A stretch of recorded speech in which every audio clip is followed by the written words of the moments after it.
Hello friends, আজকে একটা নতুন ভিডিও নিয়ে চলে এসেছি। দেখতেই পাচ্ছ আজকে যে দেখলে প্রথমেই ভিডিওটা যে শুরু করলাম, দেখলে যে ওখানে বোর্ড রয়েছে, বোর্ডে লেখা ছিল ছাপড়ামারি ন্যাশনাল পার্কে। কিন্তু আজকে আমরা চলে এসেছি।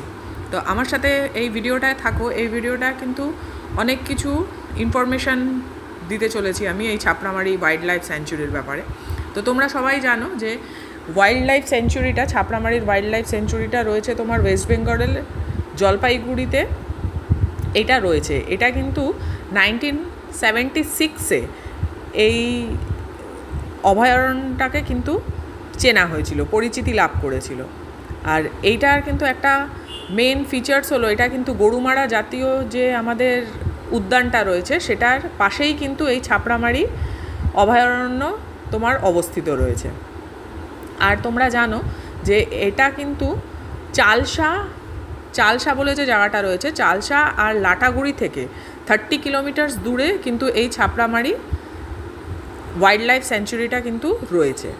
এবার আমাদের মনে এটা আসতেই পারে যে ছাপড়ামারি হঠাৎ করে নাম কেন করতে গেল, এর পিছনে কী কারণ আছে? নিশ্চয়ই এর পিছনেও একটা গল্প তো থাকবেই, না হলে তো কোনো জিনিস গল্প ছাড়া তো হয় না। তো ছাপড়ামারির নাম হওয়ার পিছনে একটা কারণ আছে, যে আগে এইখানে যে নদী যে এই জঙ্গলটার সাথে সাথে চলছে, সেটা হলো যে মূর্তি আর জল ঢাকা নদী কিন্তু এই জঙ্গলটার পাশে পাশে চলছে, ঠিক আছে? এবার এই জঙ্গলটার পাশে পাশে এই দুটো নদীর ভেতরে আগে পাওয়া যেত হলো ছাপড়া নামের এক মাছ পাওয়া যেত। এই নদীটার ভেতরে আগে ছাপড়া নামের একটা মাছ পাওয়া যেত, কিন্তু সেই ছাপড়া মাছ কিন্তু এখন আর পাওয়া যায় না। তো তারপর থেকেই এই জঙ্গলটার নাম হয়ে গেল ছাপড়ামারি জঙ্গল, ঠিক আছে? এই হলো ছাপড়ামারির নাম হওয়ার পিছনে কারণ হলো এইটাই। এখন বিলুপ্ত হয়ে গেছে সেই মাছ, এখন আর পাওয়া যায় না। এই জঙ্গলে কিন্তু হাতির সংখ্যা প্রচুর পরিমাণে আছে। এই জঙ্গলে হাতি পাবে, তারপর তোমরা হরিণ দেখতে পাবে, তারপর চিতাবাঘ আছে এইখানে। তারপর অনেক সময় বলা হয় যে এই জঙ্গলে নাকি এমনি বাঘও নাকি পাওয়া যায়, মানে চিতাবাঘ তো আছেই, তার সাথে সাথে রয়্যাল বেঙ্গল টাইগারও নাকি বেরোয়, এটা শোনা যায়। তো হাতি তো বেরোয়, এটা তোমরা সবাই জানো, খবরেও অনেক সময় দেখা যায়। যদি কপাল ভালো থাকে তাহলে রাস্তায়ও অনেক সময় দেখা যায়। তো হাতিটা তো এখানে পাওয়া যায়, সাথে সাথে কিন্তু হরিণ পাওয়া যায়, চিতাবাঘ পাওয়া যায়, এবং রয়্যাল বেঙ্গল টাইগারও কিন্তু এখানে সংখ্যায় কিন্তু অনেকটাই রয়েছে। এই জঙ্গলটার পাশ থেকে কিন্তু ট্রেন লাইনও গেছে, জঙ্গলের পুরো ভেতর থেকেই কিন্তু ট্রেন লাইনটা গেছে। সেই ট্রেন লাইনটার রুটটা হলো তোমার নিউ জলপাইগুড়ি থেকে আলিপুরদুয়ার আর শামুকতলা রোড লাইন কিন্তু গেছে এখান থেকে, যেটা কিন্তু শিলিগুড়ি, মালবাজার ও আলিপুরদুয়ারকে একসাথে কিন্তু কানেক্ট করে। এই ট্রেন লাইনটা শিলিগুড়ি, মালবাজার আর আলিপুরদুয়ারকে কিন্তু কানেক্ট করে।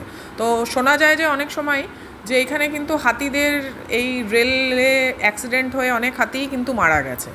এই যেহেতু তোমার পুরো রেল লাইনটা একেবারে জঙ্গলের ভেতর থেকেই গেছে, এখানে কিন্তু অনেক হয়েছে, অনেক রকম এরকম ইনসিডেন্ট হয়েছে যে যেখানে হাতিদের অনেক মৃত্যু হয়েছে।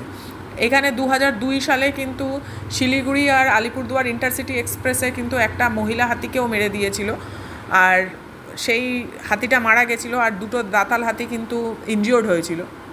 এরকম কিন্তু অনেক ঘটনাই আমরা শুনতে পাই, দেখতেও পেয়েছি। 2010 সালেও কিন্তু 2010-এও কিন্তু এরকম একটা খুব বড় একটা দুর্ঘটনা হয়েছিল এখানে। সেটা হলো তোমার মালগাড়িতে কিন্তু ধাক্কা মেরেছিল, যেখানে তোমার প্রায় 7খানা হাতি মারা গেছিলো।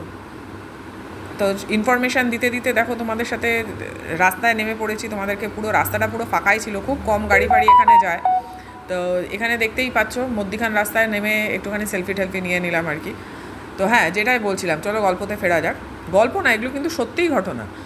তো যেটা বলছিলাম, 2010 সালে বিনাগুড়ির থেকে একটা মালগাড়ি আসছিল, সেই গাড়িটা কিন্তু প্রায় 7টা হাতিকে কিন্তু মেরে দিয়েছিল 2010 সালে। তখন থেকেই রেল কিন্তু ঠিক করে দিয়েছিল যে এইখানে এই লাইনটাতে যখন এইখানে ট্রেন ঢুকবে তখন কিন্তু 40 কিলোমিটার/আওয়ারে খালি ট্রেনটা চলবে, তার থেকে বেশি স্পিডে কিন্তু যেতে পারবে না। এটা কিন্তু এখন একদম স্ট্রিক্টলি এখানে বলে দেওয়া রয়েছে। তারপর সবথেকে বড় দুর্ঘটনা কিন্তু এখানে 2013 সালে হয়েছিল। আমি কিন্তু এটা বলছি পুরো হলো, আমার কাছে পুরো স্ট্যাটিস্টিক্স রয়েছে, তোমরা পুরো পাতায় খবরের কাগজেও তোমরা পড়ে নিতে পারবে, দেখে নিও তোমরা। 2013 সালেও কিন্তু এখানে একটা বিশাল বড় একটা হয়েছিল, অ্যাক্সিডেন্ট হয়েছিল, যেখানে প্রচুর হাতি মারা গেছিলো। প্রায় 5টা মতন বয়স্ক হাতি কিন্তু মারা গেছিলো, আর 2টো বাচ্চা হাতি কিন্তু মারা গেছিলো। সেটা হয়েছিল তোমার 2013 সালে কিন্তু হয়েছিল। সেটা আসামের উদয়পুর সিটি, আর উদয়পুর সিটি থেকে কামাখ্যা কবিগুরু এক্সপ্রেস কিন্তু যেই ট্রেনটা ছিল সেই ট্রেনটাতে কিন্তু এই অ্যাক্সিডেন্টটা হয়েছিল। তো সেই জন্যে বারে বারে বলা হয় যে যখন এই লাইনটা থেকে ট্রেনটা যাবে তখন কিন্তু অবশ্যই স্পিড লিমিট কিন্তু মাথায় রেখে চলতে হবে। এই জায়গাটা কিন্তু সত্যি খুবই সুন্দর। একটা কথা তো আমরা সবাই জানি, যত সুন্দর জিনিস হয় তত ভয়ঙ্কর হয়। তো আমাদের সামনে কিছু পড়েনি ঠিকই, কিন্তু তোমরা যদি আসো তোমরা কিন্তু একটু সাবধানে এসো। আর অবশ্যই আমি বলবো এইখানে কিন্তু একবার অন্তত আসা, এই ন্যাশনাল পার্কটায় কিন্তু একবার আসা সবাইরই উচিত। একবার অবশ্যই দেখে যেও। আর তোমাদের যদি আমার ভিডিওগুলো ভালো লাগে তাহলে অবশ্যই আমাকে সাপোর্ট করো। চলো, পরে দেখা হবে।